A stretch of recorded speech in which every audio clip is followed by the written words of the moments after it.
Hello viewers, welcome back to गुनुशल channel. आज एक बढ़िया सा रेसिपी लाई हूँ, आम का सोडा। देखिए, मैंने कच्चे आम और पके आम दोनों मिला के आम का सोडा बनाई हूँ। कितना बढ़िया सा बनाया है ना। देखिए, मैंने कुछ कच्चा आम ले लिया और कुछ पका हुआ आम, सबका छिलका निकाल दिया और कच्चा आम का पेस्ट बना लिया। और पका आम जो है, एक पैन में कच्चा आम और पका आम को ले लिया, छिलका निकाल के पके हुए आम ले लिया और कच्चे आम का पेस्ट बना लिया। चीनी 2 चम्मच, थोड़ा नमक ले ली। देखिए, उसको अच्छे से उबाल रही हूँ जब तक पानी उसका ना मर जाए, एकदम बटर जैसा बन जाए, वैसे ही हम उसको पकाना है। मैंने कच्चे आम जब डाला था, थोड़ा पानी डाला था।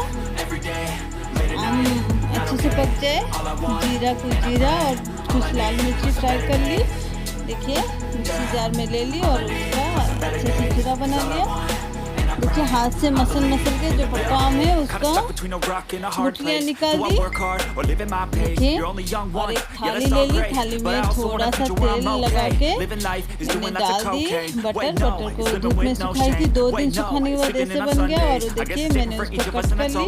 कितना अच्छा सा बढ़िया सा बन चुका है। ये आपको साल भर रख के कांच के जार में खा सकते हैं। आज के लिए बस इतना ही है, फिर मिलेंगे नए रेसिपी के साथ नए वीडियो में।